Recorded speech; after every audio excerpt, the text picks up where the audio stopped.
Hey folks, Aaron coming at you. Sorry for the delay on this episode. It ended up running long and was way too fun to cut down, so we did a special two-parter on the resignations of the ACP members. This is part one, which contains leaked audio of Politburo meetings and the resignation of John Malera, the lawyer for the ACP. But before we get into that, we talk a bit about the collision of the military aircraft and the jetliner over the Potomac as a preview of what to expect over the next 4 years of the Trump presidency. For extra content, be sure to check us out on Patreon, the Left Opposition Podcast. And now, on to the show. I've read Marx. I've read Engels. I've read Das Kapital. The world is run by Trotskyists. Hardcore Trotskyists. How great an anti-American Marxist! They're controlled by Trotskyists, as you put it, and these are the most evil, sick human beings on the face of the planet. All right. Chat is like, it's the weekly Haas MAGA communist segment. It's just on. Folks, we're going all the way in on this. That's why we named our podcast that. Yes. This podcast wouldn't exist if it wasn't for these dolts on the internet. Honestly, right? I hate them so much. They're just so awful.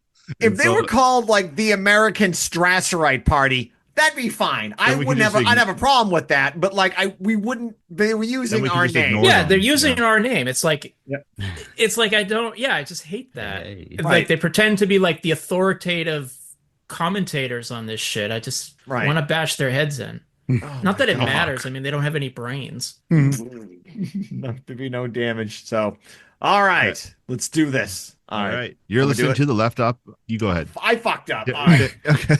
All right. That's standing. Okay. Welcome. You are listening to the Left Opposition Podcast. You are joined. God damn it. All right. Now You're listening to the Left Opposition Podcast. Tonight is myself with Chris, Doug, and Joe. I hope everyone's doing okay. All right. Welcome. Hello. Thank you. All right. We are on tonight. So tonight we will be discussing the American, quote, air quotes, Communist Party led by Haz el-Din and a few other individuals.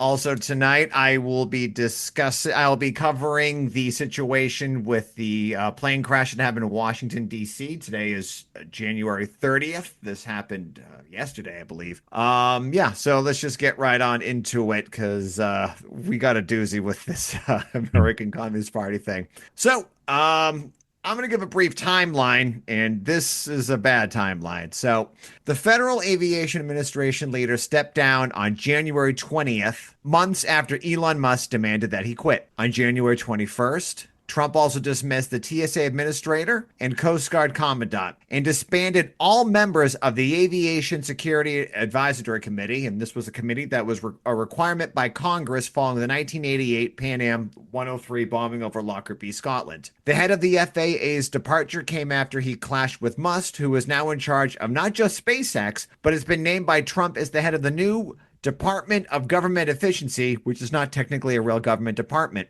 In September, Whitaker, the head of the FAA, had proposed fines of more than $600,000 for SpaceX, prompting Musk to demand his resignation letter and promise to sue. As I read this, bodies are still being pulled from the Potomac River after American Airlines Flight 5342 was struck by a Black Hawk helicopter en route to Ronald Reagan Washington National Airport around 9 p.m. on Wednesday. The aircraft was carrying 60 passengers and 4 crew members, while 3 soldiers were aboard the helicopter. This tragic incident happened just 10 days after Trump signed an executive order freezing the hiring of federal civilian employees, a decision that has been warned could lead to plane crashes. The hiring freeze stipulated that no federal civilian position vacant at noon on January 20th would be filled and no new positions could be created. Just hours prior to the Washington, D.C. crash, Thomas Scholar, a political science professor, took to Twitter to issue a warning about the hiring freeze. He stated, "An FAA employee I know confirms the agency already lacks sufficient air traffic controllers. These so-called buyouts and other attacks on federal employees won't help. Remember the fact that when flight delays or crashes commence and Trumpers start falsely blaming DEI or Biden," unquote. The FAA has already been wrestling with persistent shortages on air traffic controllers, and this week air traffic controllers were included in the Trump administration offer of bias to all federal workers. That's the article. So I just want to bring up the fact that this is what small government looks like. We joke about what libertarianism would look like, how it'd be 8-year-old kids selling you heroin in an unlicensed vehicle. Now they're going to go after your public safety because it costs money to have safety. This is anarcho-capitalism. This is Harvey and Milei bullshit coming down to the United States in your flights. If you're flying right now, I would be concerned about getting there safely. Because this dumb shit it's President Musk, as far as I'm concerned. We all, as communists, we all know that, the ruling class is the real ones and the politicians are just the workers for them. But President Musk and Vice President Trump are going to cause more of this shit happening. Your food's going to start being poisoned. Your crops are going to be food's going to be more expensive, and shit's going to get really bad for the next maybe 2 years. But they have unfettered access to all the reins of power right now, and a Supreme Court that Musk and Trump are going to have to do free reign on anything. Well, let's not pretend that Democrats are going to undo any of this when they come back, if they ever do. No, I mean, there was apparently some recent Zoom meeting of the Democrats where they were like talking about how angry they are and they're going to do stuff in the streets. I mean, don't all laugh at once because, that's a bad joke. But I can't see large sections of the bourgeoisie being excited about getting rid of like a lot of these regulations because they travel by plane too. They eat a lot of this food too, and they travel the roads and the trains. It's like they need some of this stuff just to make sure that their goods can get from point A to point B. Absolutely. And it's, so I can see them just as like this very like cynical position, like pushback on that. They don't really care about ordinary people, but they don't like that. Like they need a lot of that to basically make sure the economy keeps going. Right. Yeah. Wasn't part of this though that like, I don't know who it was in Congress, but there was a group of people in Congress, with fucking airline sponsors who wanted to who wanted to like increase capacity at the Reagan International Airport, which was like going to cause problems but they basically wanted it because it would make their like trip to work easier or something.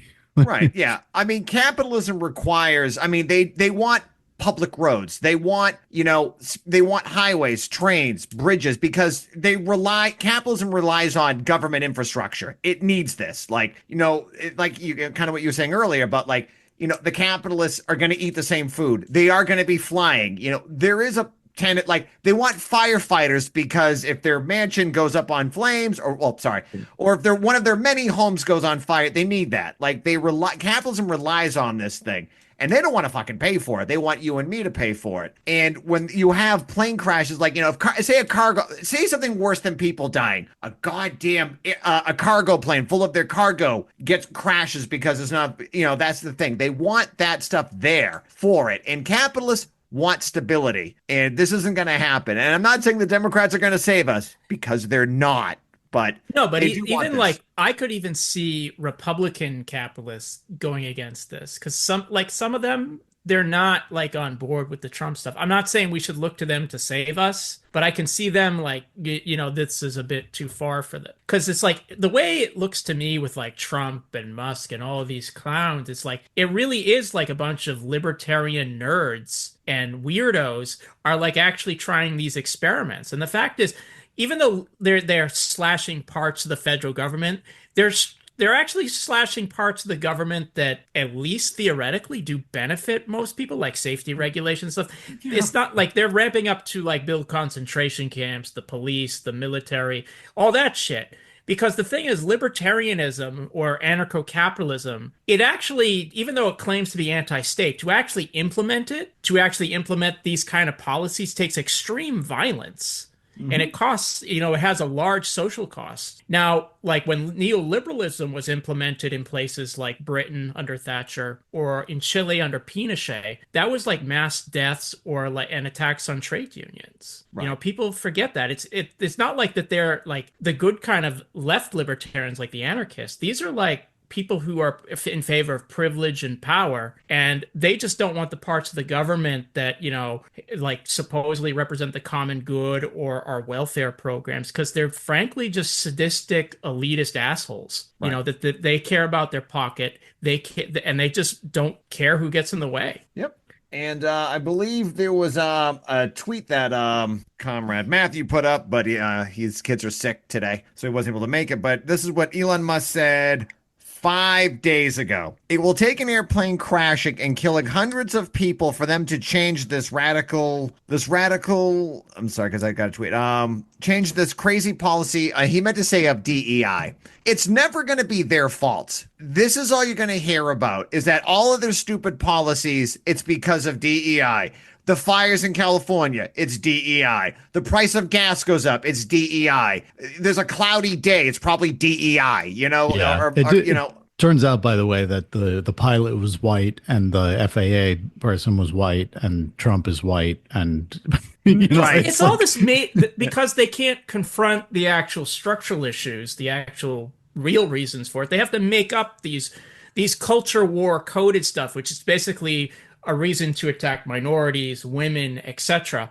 Right. And it's like, it's kind of nuts because you think the way they talk about DEI or woke, that we live under that the previous administration was some kind of like radical Maoists who are like liberating everybody. And I might be a Trotskyist, but I would prefer that kind of administration. It's made up like on so many fucking levels. They won the culture war by their own criteria. It's like all like the woke corporations. They've all rolled it back, and they didn't care about it when it happened. Yeah. Right. What's funny is a lot of this stuff, civil rights stuff, was just for these corporations just window dressing. They didn't care about it. Oh yeah. But yeah, what's funny is that liberals kind of treat it the same way, as if there was like this, still like never ending, we're always like moving up the graph of like social progress. And then it was suddenly cut short by Trump. Like, right. That's and it's like, so both of them are making that same argument that like, before Trump, everything was all woke and whatever, and you just either love or don't love that. And then when we point out that it wasn't, it's the conservatives tell us like, well, that's ridiculous, Biden's a communist, and then the liberals are like, so is Kamala Harris. Ridiculous. Yep. Biden and Harris were doing everything they could for us. I mean, that's the thing with like a liberal analysis, like you said. It's like they're locating the bad in Trump. Everything before that was good, and Trump just kind of appears, this bolt from the blue, this kind of out of nowhere. He's this demonic figure. Let me be clear: Trump is a fucking billionaire asshole. Okay, he's not a good person. This is not to let him off the hook, but it is to say that there are larger social contradictions that produce Trump and his movement. Just like you could say, and again, I don't think he's equivalent to Hitler or Mussolini, but that said, there were larger social contradictions that gave you Mussolini and Hitler or Napoleon III or whomever you want. They don't just appear. Right. That there are like these reservoirs of irrationalism. There are the class contradictions. And the fact is, like, previous regimes helped prepare the way in Italy and Germany for fascism. And here, previous administrations helped prepare the way for Trump. And they didn't do anything about it because, frankly, they don't, on a fundamentally deep level, they don't have a problem with it. Right. And also, for all the Democratic whining about it, well, they've voted for genocide. They don't care about, the mass deportation of immigrants, which is still higher under Biden and Obama than it was under Trump. They don't care about war. They're complaining about Trump, who wants to defund the police. I mean, these are not principled fighters for liberation. And just as a side note, any fight back against Trump, which is, of course, necessary, cannot include the Democrats. It is dead on arrival if it includes them.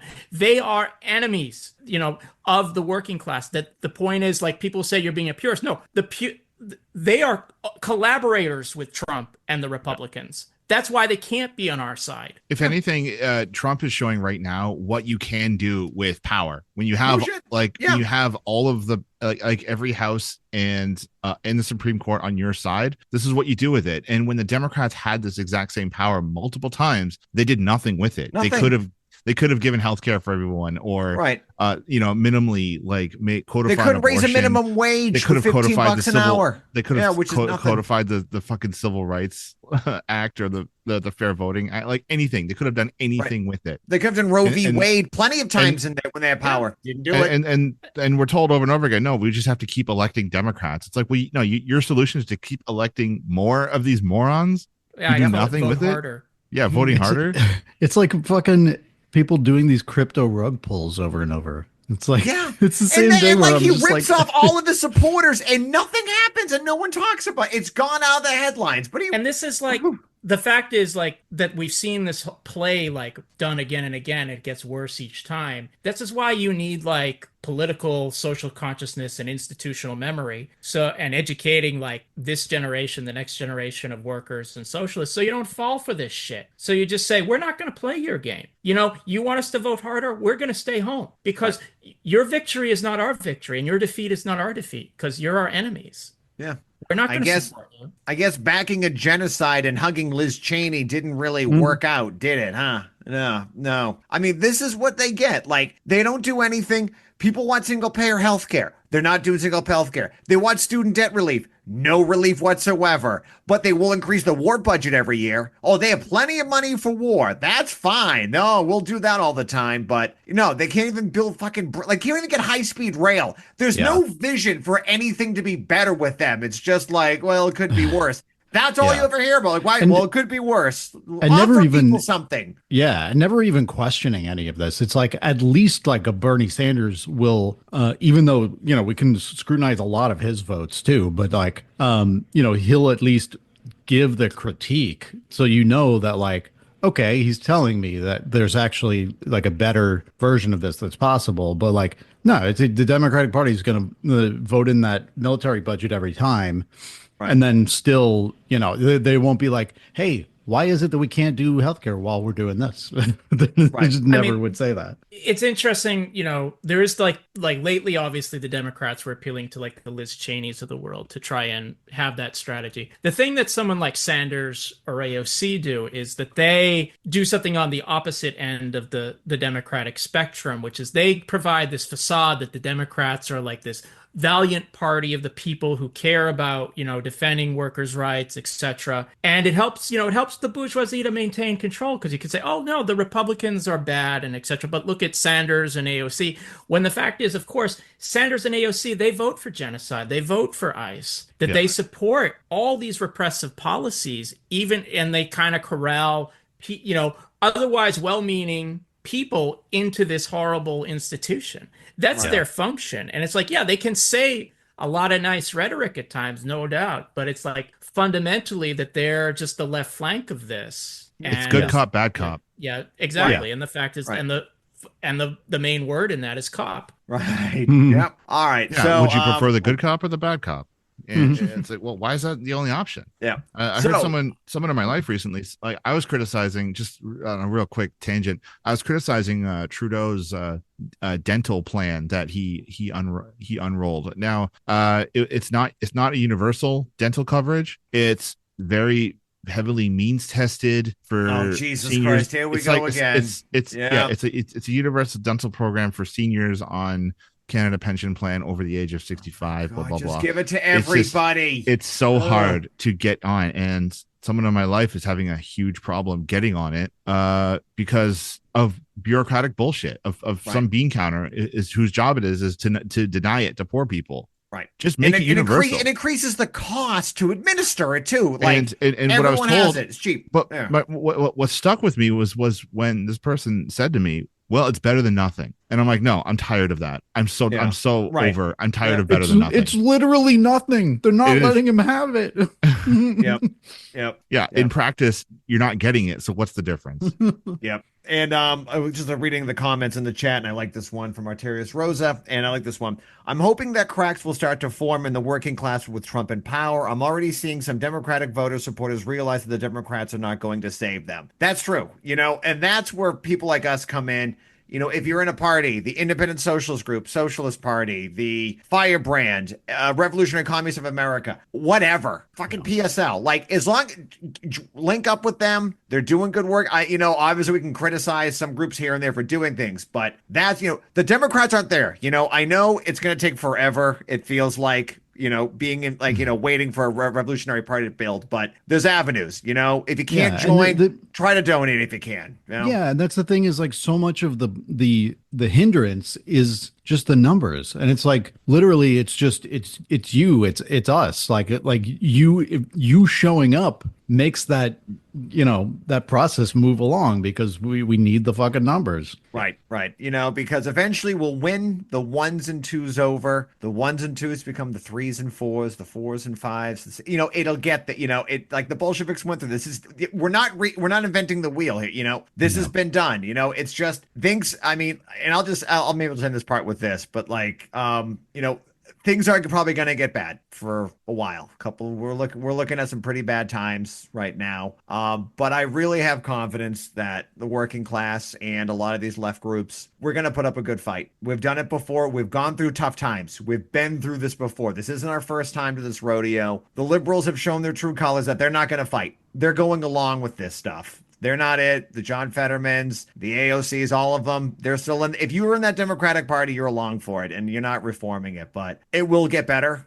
I know we're going to make it through this. We're going to come out stronger from this. It's just, please get involved, do stuff, put up flyers, donate to one of these groups, join one of these groups. But so, all right. So I'll end it there on a bit of a hopeful If you're interested in a reading group, please message us. Hey, every Tuesday and Wednesdays, we're doing them. And Sundays, I guess, too. So. Would you say that's kind of a new thing that we're seeing Democratic voters say, like realize out loud, like they're not going to save us? Or is that like, because I know, like, you know, I came out of, you know, I had that thought one day in 2020 and here I am.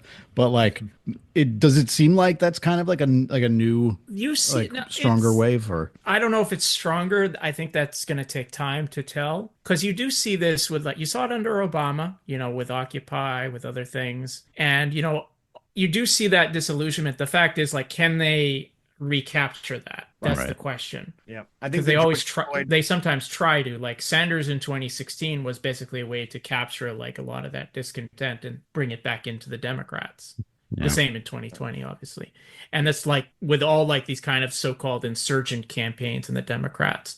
That's part of their function. It may not be like explicit, but it is kind of implicit in a lot of it. Yeah. It's like this time we can, if we vote hard enough, we can take back the party and we can maybe pass some mythological New Deal that never exactly existed again. Mm-hmm. All right.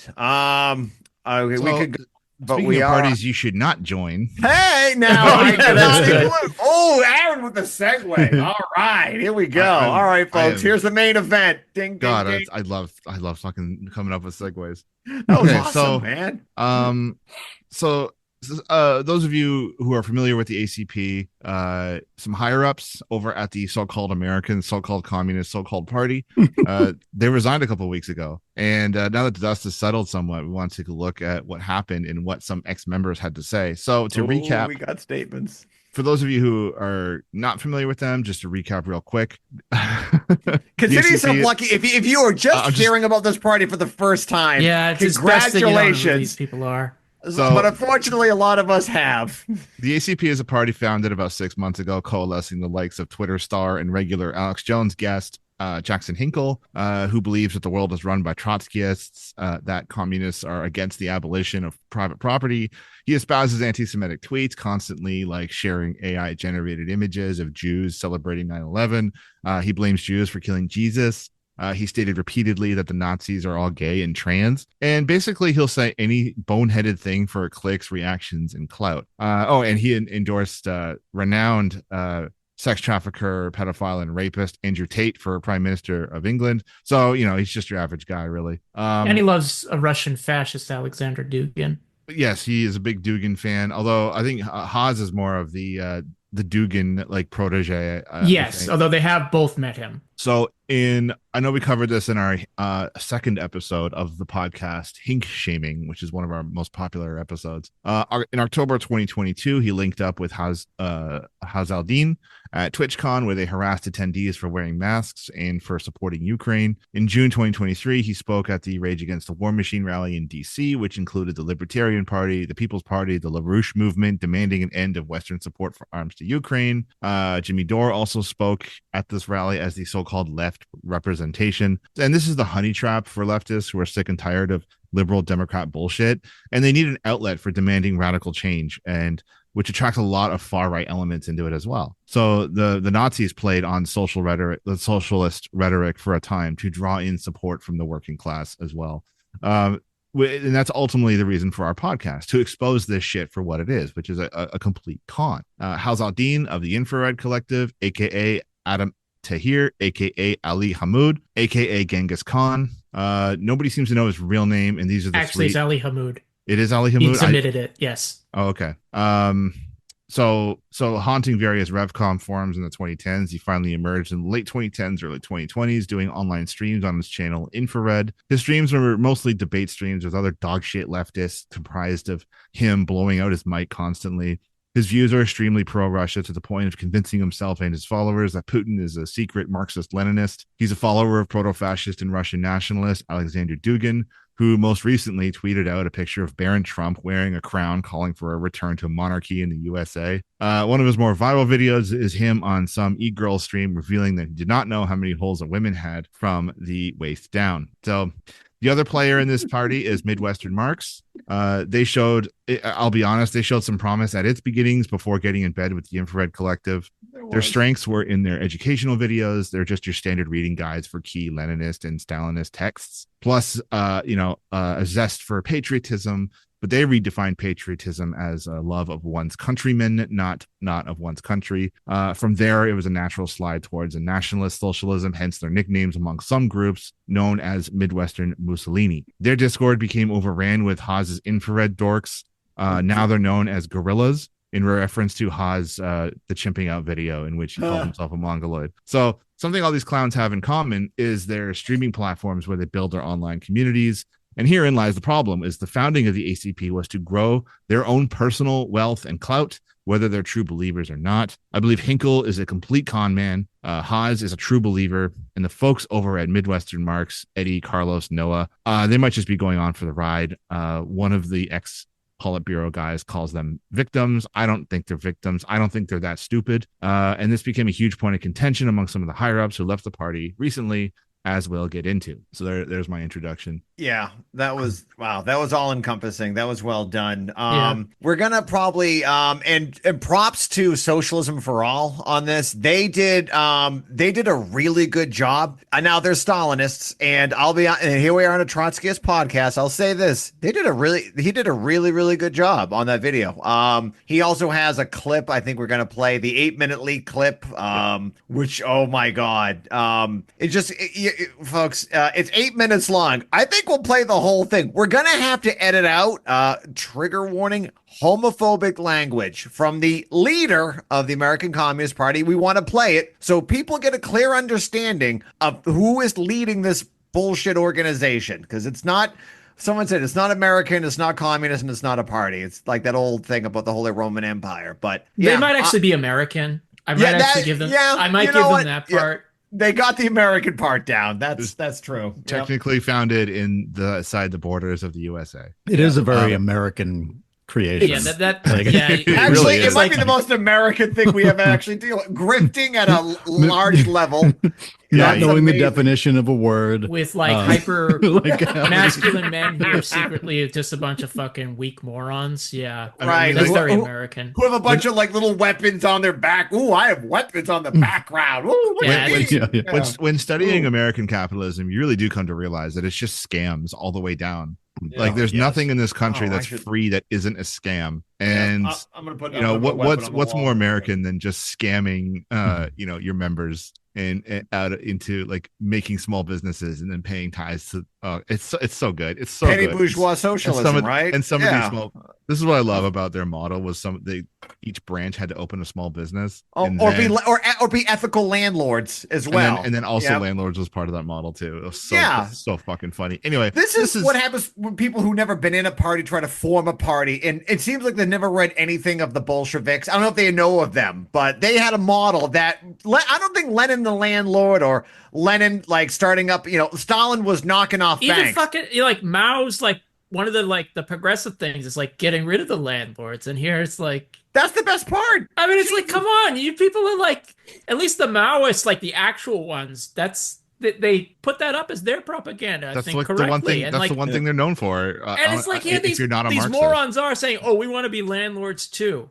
No, you Well, they're don't, also you they're also dummy. say dumb shit like homeless people are the landlords of the sidewalk, which is like It's one of my like, that was one of my it's so favorite things of all time. topsy-turvy. It's so You're right. amazing. That doesn't even make any sense. They don't own the I don't want to make sidewalk. fun of like people who do drugs because I don't know anyone who does drugs who comes up with moronic shit like that. No. And trust me, I've done a lot of drugs in my life, and I never did shit like that. There's a funny Yeah. moment regarding that about Haas's time in Russia, but we'll get into that. So Okay. this is what internal democracy looks like inside the ACP. All I Okay, need so to this. say, that is exactly what Whoops. Yeah, I'm a human fucking being and not a robot. You're right. I've never pretended to be anything but human, John. you're the one telling me not to be emotional on Friday. No, I'm very fucking emotional right now, what you're doing. I'm very fucking emotional that you're insulting every single person here to take up our time to commit work to fucking throw this fucking theatrical bullshit performance and hijack all of our fucking time without even having given us a single warning. Have some fucking decency. Yeah, so I have the volume at half, by the way. Yeah, I was putting out a warning. We probably should have warned people in advance. I didn't to realize- turn yeah, down I the didn't- volume. I didn't realize it Your was that neighbors loud. might see there's a screaming madman in your house, but yeah, that is. Oh, To be fair, that is like half of streaming. Like That's an average every stream. time yeah. you throw on a stream, it's some psycho blowing out his mic. This is why I can no longer serve in a party in a leadership capacity without compromising the structural integrity insisted on by leadership. And because So this is a guy named John Malera. He is the author of one of the resignation letters, and he is speaking right now. The original guy who has this video is on the left here. His name's Danny Shaw, and he's the one that tweeted this video out as well. He also resigned. So this guy, John Jackman, he was the lawyer who established he did all the legal paperwork behind the founding of the ACP. So everything is in his name. This guy in the top my right, God. and he's trying to resign. If this man is an actual lawyer, I never want this man to represent me in court because he makes very bad decisions. That's all I have to say. If he used his lawyer mind to be like, this is the outfit I'm with, don't represent me. I don't care. Jesus because of Christ. behaviors like that. And so I'm duty bound. I'm duty bound. Okay, you're saving the party by fucking quitting. Then do it, John. If that helps you sleep at night, then fucking do it. I can say it more calmly than Haas, but this is extremely I don't know why he keeps pausing. Fucking stupid Twitter what sucks. you're doing. I mean, you're pivotal. We cannot do this without you or people like you. And Well, I don't understand the logic at all. Like you're literally being emotional about it in a deep way, not in a like a like in a loud Haas way. You're just being emotional in like a baby sort of way. Like it's going to be hard for months and months, if not years. That is such a red I want flag. to say something. This dude's I'd talking like like to say that. something without anyone interrupting me, please, because people have been doing that. I feel like I'm getting What Noah has to say here is really interesting. Yeah, I am. John, He's still an asshole. you know how essential you've been to this party and are going forward. You know the position you're in and how important the work that you do is. I just want to say, if this were me, if I was in your position, I felt the way you did, etc. I just want to ask you to think about who you are and what the party is. Is the party the most important thing if you take your skills away from it? Or are you the most important thing? Because here's me. Look, hold on. I'm not done just yet. Here's what I think. I was attacked legally, and you helped with this, right? I don't want to be doing what I'm doing. I'm fighting for my job right now. I should be dealing with work stuff, but I'm here, right? I don't even know how I'm going to take care of my family, but I'm putting the party first. And I get pissed off at people. I get pissed off at Haas too, right? But I come to him with it, and we talk it out. Yeah. Anyway, yeah, the fact that he's like fighting for his job and he doesn't know how to he's going to feed his family, but he has to put the party first. That to me is like that's really crazy. And I don't know. It's pathetic. I don't know any legitimate party that would ever tell you have to come to this meeting, No. and I don't care if you're going to lose your job. I couldn't see like the CPUSA, the RCA, any of them doing that. That almost seems like something a communist party should like help its members with. Yeah. Yeah, no kidding. And just to be clear though, he's a registered Democrat. He's like kind of like a low-life scumbag. And even though he's claiming all this shit, he willingly got involved in like a cult. And he, like you said, like the Midwestern Marx people, they weren't always quite as like shitty. They were okay at first. So it's like he went down that slide. Right. And that's the thing. It's like warn them. People will warn them. Oh, like, don't follow I this warned guy. Noah. I actually warned Noah, and he responded to me. Yeah, I did. Absolutely did. Yep. I'm like, dude, do not get involved with these guys. These guys are pure you scumbags. weren't the only one. Plenty of people were like, the Socialism for All video, he pointed out, like, the John guy and Danny, who both resigned, and they, okay, we'll give him the props for that to extent, but it's like they got involved with this shit. Like what type of political principles that you had? Yeah, you're like grown adults. You knew better, or at least you claimed to, and you got involved with a fucking Nazbol cult led by morons. Yeah, right. You've seen how this guy behaves on his streams and the way he talks to other people, and apparently he does it behind closed doors too.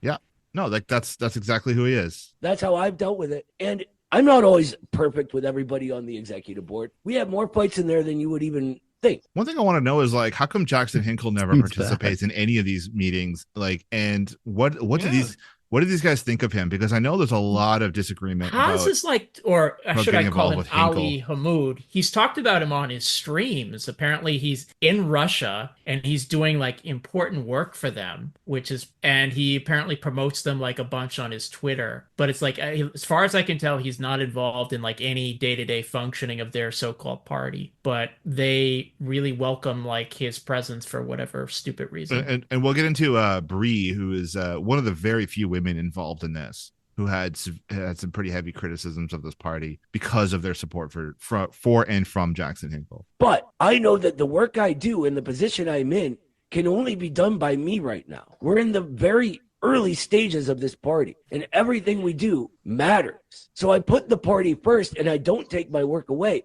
If I'm not in charge of the money, who is there that everyone trusts? Who? Nobody, right? So I do the work, even though I'd rather be with my family. Even though I got to figure out my job.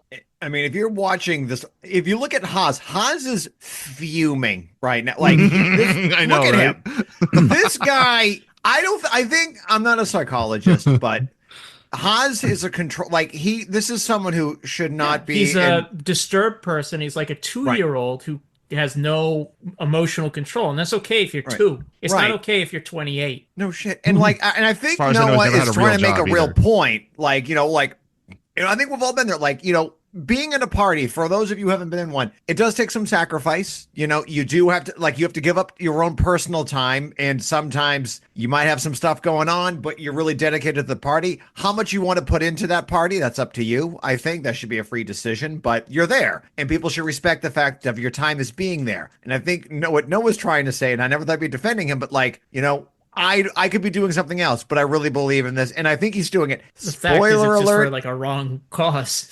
It's just, unfortunately, the cause is complete dog shit. And like some of these people should really, if this was like a 16-year-old kid, okay, I'm gonna give you a pass. If you're 20, I'll give you a pass for being in the ACP. All right, whatever. But I mean, like, these are grown ass men, dude. In terms of respecting people's time, like, I have. My former, I used to be in the IMT, now known as RCI. I felt they were quite demanding of time. However, to their credit, they never, if I said I have a union meeting tonight, no questions asked. If I say I'm, family stuff, almost like any reason really is valid to like, I cannot come to this thing tonight. Yeah. Because real life shit takes priority, right? You can't organize if you lose your job and like, you can't pay rent. I mean, when I was involved in like a lot of Occupy stuff, like we hired like people to like babysit people, like kids, so like, parents could come to the meetings and stuff like that. And, obviously, people couldn't come to stuff if they had like family commitments or whatever. And it was okay. It was understood. Right. Yeah. And, like any serious organization tries to deal with this, whether they're communist, socialist, anarchist, or what have you.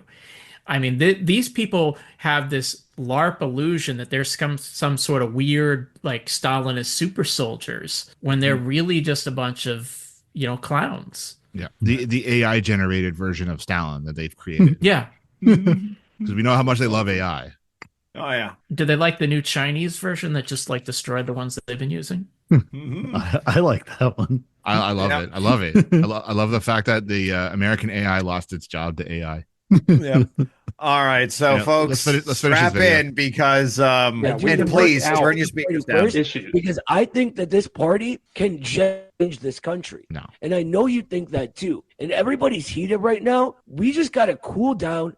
This meeting is about work. I really want us to I think that if we do the work, people can cool down while that work's being done. That's all. Okay. Just don't leave. Don't leave. And you're talking about Friday. Short-sighted.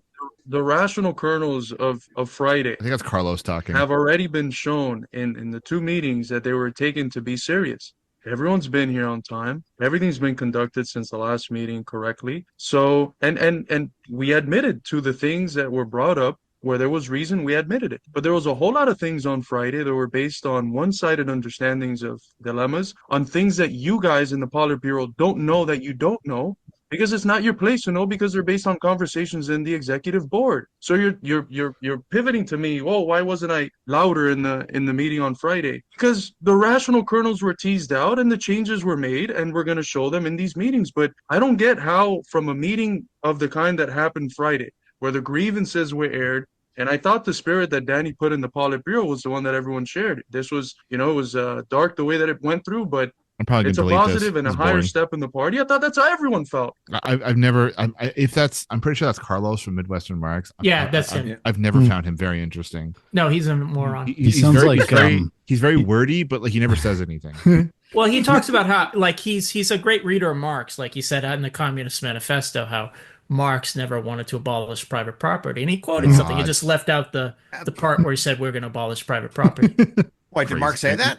I thought it was different. I thought no. Okay. Well, I thought that's how you felt in the times that we have talked. How do you go from that to quitting? He sounds like literally John got an Redcorn avenue that you won't get. You wouldn't have gotten it in the PSL. You wouldn't have gotten in CPU. There's no party in this country that would have given you the opportunity to sit in front of all of leadership and freely air out your comments. If you're not satisfied with that, then I don't know what else to expect.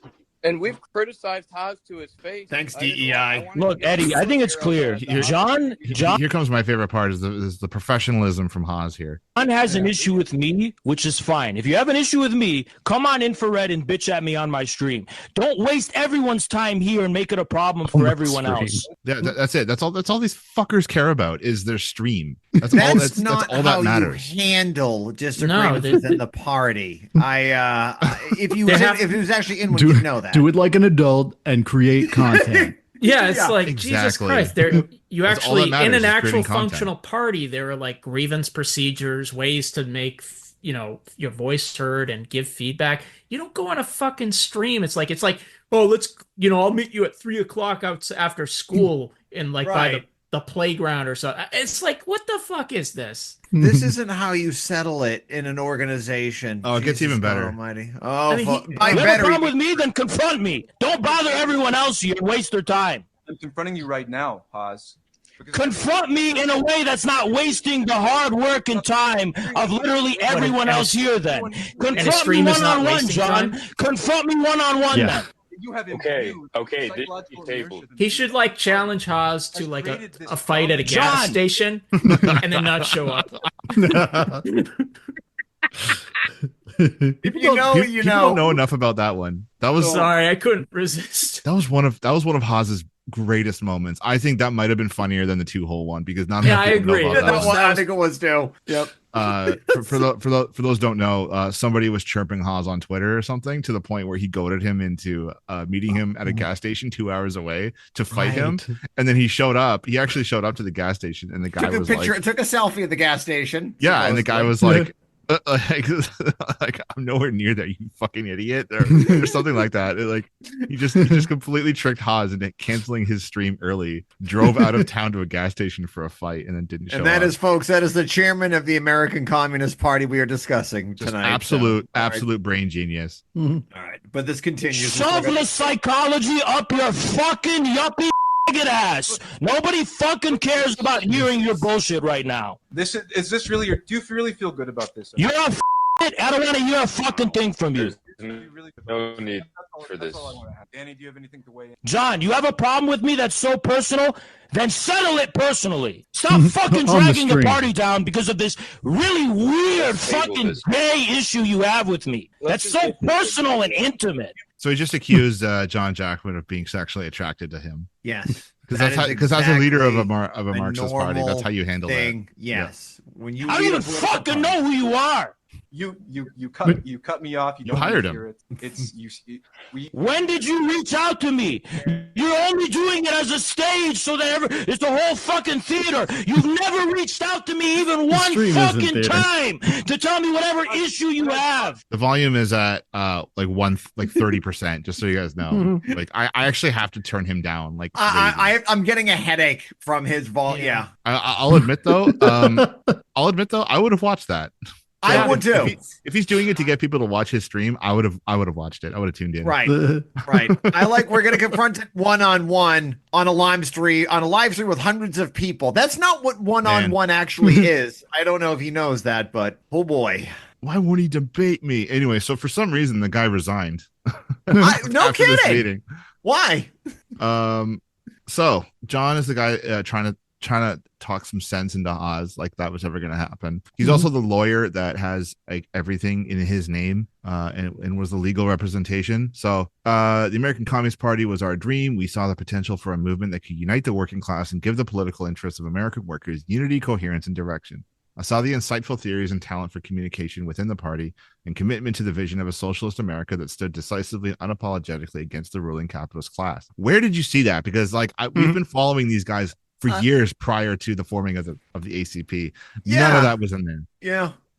What a dream, huh? That's the dream? Yikes. Unfortunately, I am duty bound to report that the failure to establish a dynamic of accountability among leadership has resulted in worrying and potentially irreversible cult-like tendencies which have fostered a culture of mismanagement and disconnection from the working class, paranoia, information control, intimidation.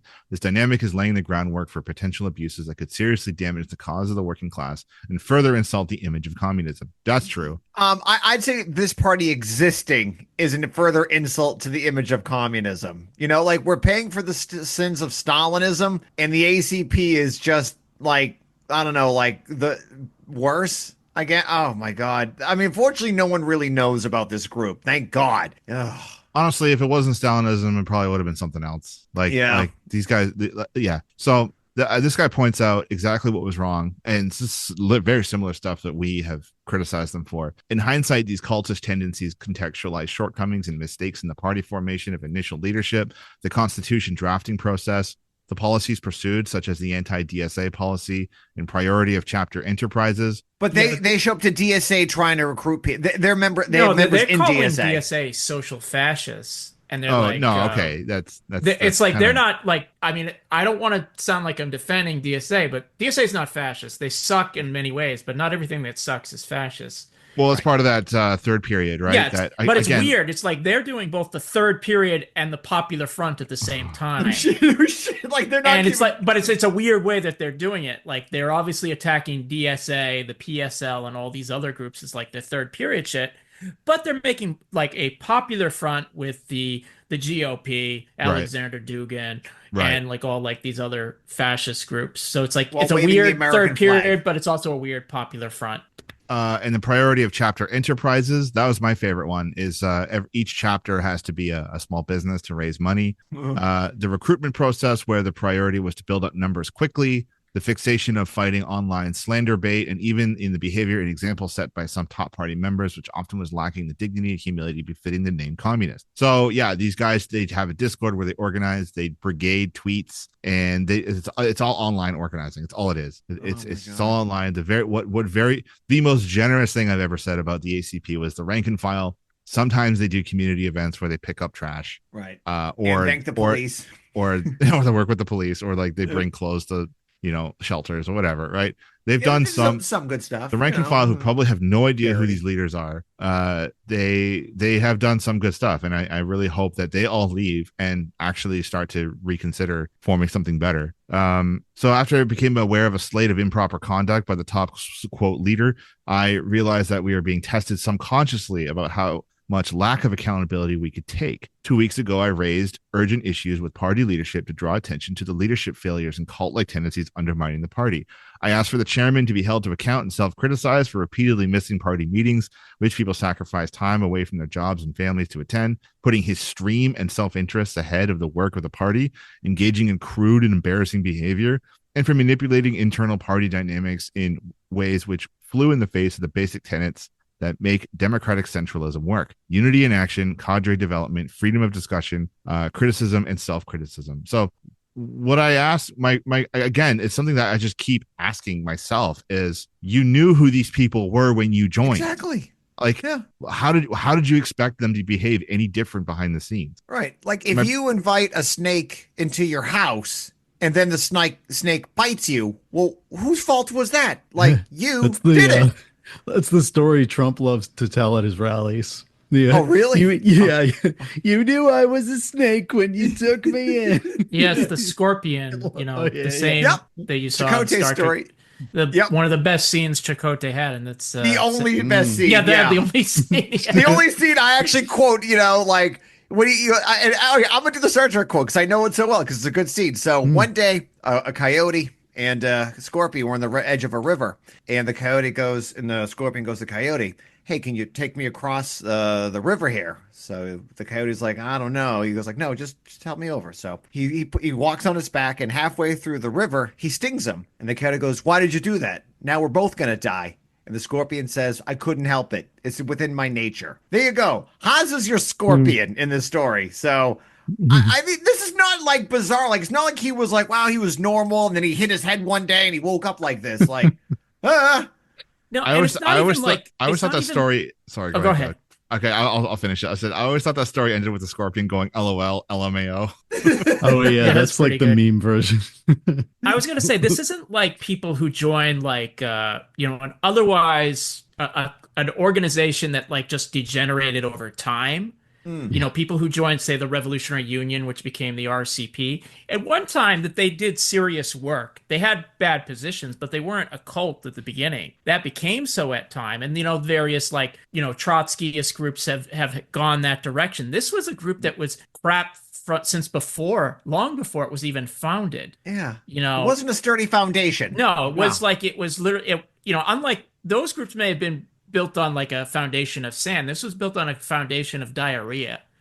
And no insult to diarrhea, by the way.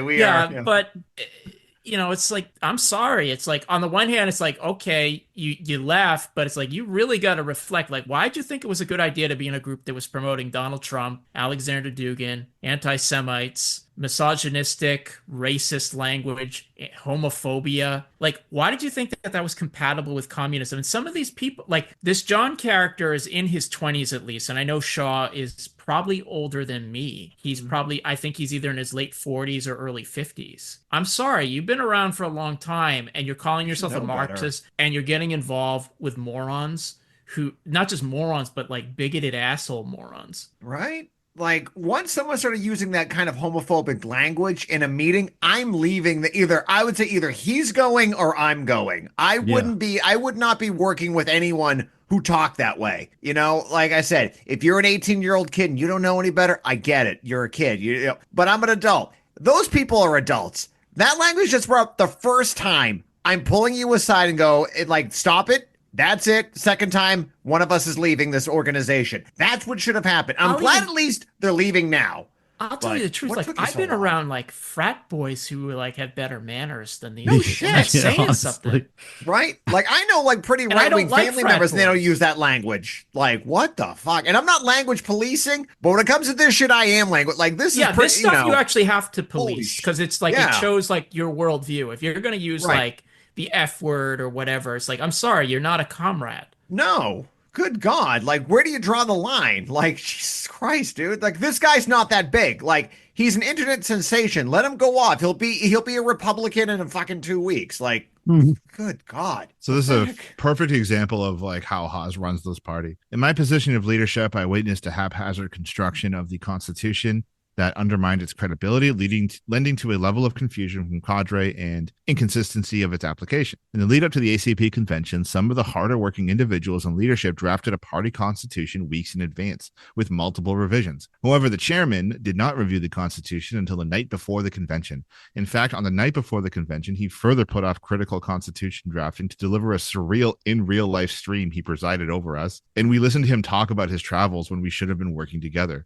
In the 11th hour, he contrived an error-filled constitution before ratification at a national convention attended by over 100 people who put their full trust in him. As he wrote the document, which represented the dream of dozens of youthful Marxist-Leninists, he made jokes and blamed the people who had spent weeks thinking about the Constitution for messing everything up. He was interested in crafting a document whose power he could assert, but that did not have power over him. He wasn't interested in getting advice from experienced comrades. He was interested in us reading his mind and reflect what he wanted. Alexa, show me narcissism. Yeah, this is the narcissistic behavior that they're talking about.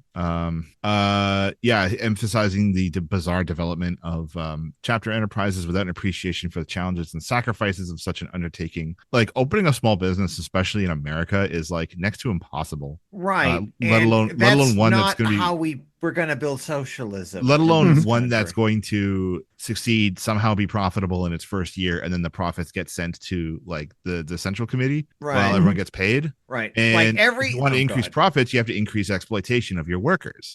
Yeah. Or you hire more workers, which means that like nobody gets any raises. You just anyway, it's just all sorts of contradictions in like if you just thought about this for 2 seconds. Like this makes no sense.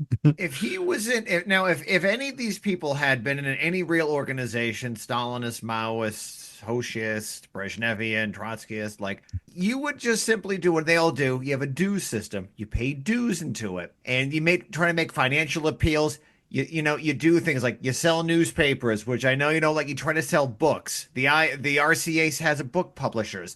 Pathfinder Press for the Socialist Workers Party has books. You do that. You realize that you're not going to get a lot of money. You're not in it. That's the whole thing. You try to get workers, maybe union jobs. You get a job in a union. You do struggle because you don't really need that many full-time organizers. It doesn't cost that much. Like if you're an NGO, maybe you think you need a high-paid job, but if you're a full-time organizer for you're not making good money. I can tell you that. Like you're doing it for the cause. But no communist organization should be telling you to be a fucking landlord or a fucking business owner. Like how stupid of a plan is this? And the older people who've been around, that guy, the professor, like why didn't you check out a long time ago? Incredible. When you heard This whole thing is the Jackie Chan image with like his hands to his temple. It's not even like a well-made cult. I mean, it's like, come on. Well, like this document gets into like how haphazard and like slapped together this whole thing really was. And I think it's a product of, frankly, like Chris said, it's like Haas is a narcissistic idiot, and he really thinks it would just come together because he's this brilliant con who's in his own mind. And he doesn't realize, like, actually, even building a cult takes work, dumbass. So they prioritized membership building and just to get build their own credibility. And you're just getting tons and tons of people you don't really know. They don't participate in party activities. They're not reliable. And he says here this opens the party up to operational security risks and confusing the practice of our cadre. Now, if I was the FBI monitoring these guys, I'd be pissing myself laughing because you wouldn't have to infiltrate these guys because it's so toxic and self-destructive. Right. If anything, you'd want to boost it. Now, there's a lot of folks in the anti-ACP circles that accuse the ACP of being a Fed job. No. Like if I was the FBI and I wanted to boost an organization that promoted anti-communism, this would be it.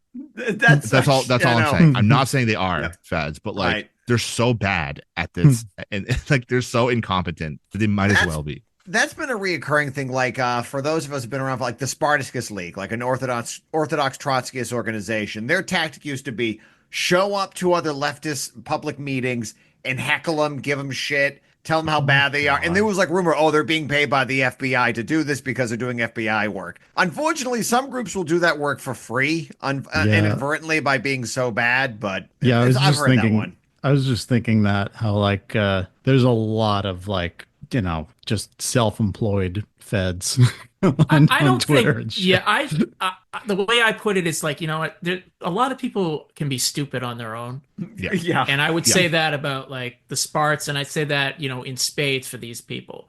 On the one hand, it's like I wouldn't be surprised if there was like some shadowy money going around. I can't prove any of that. Right. But on the other hand, it's like they're really dumb and they can do that on their own. Right. If there's money coming from anywhere, it's probably Hinkle coming from Yeah, some dark web stuff. That's I'm just waiting for that because remember, like they did out Tim Pool and all these other people as getting paid stupid Dave money. Rubin. Yeah, it's like, you know, Right. with Caleb Maupin, it's like he actually is like being paid by Russia. You know, he's an actual employee of RT. So you can say that. Hinkle, it wouldn't surprise me because he's living in Russia, but it's like I don't like there's like a lot of tangled, you know, knots to untie there. So it's like I'm not exactly sure, but it's like again, I really do think that these people are stupid on their own. Because if they can't actually put it together a decent cult, it's like I don't know what, you know, they're like pissing away the money if they're getting it. Right. Right. I mean, the FBI is not getting a good return on it because these people are they're not good at this Like shit. the FBI did, you know, in the 60s and 70s when there was the new communist movement, they did set up like these fake parties with like actual theoretical documents that were well written if you go at it, you know, to catch like potential radicals. And they, you know, they weren't putting out this, you know, patsy crap, but I don't know. It's like, again, I just think it's a bunch of morons who they read like someone like Haas read every 10th word in like Heidegger, Dugan, and Marx and like decided that's an ideology. Bob Avakian's got a better picture of what's going on. I mean, I never thought someone would make Bob Avakian look pretty normal, but you know. Oh God, that's like sad. I know. Boy, well, way to go. I'd take Bob Avakian's RCP over these idiots any day. And that says something. Oh my God. It's a low, low, low bar. Yep.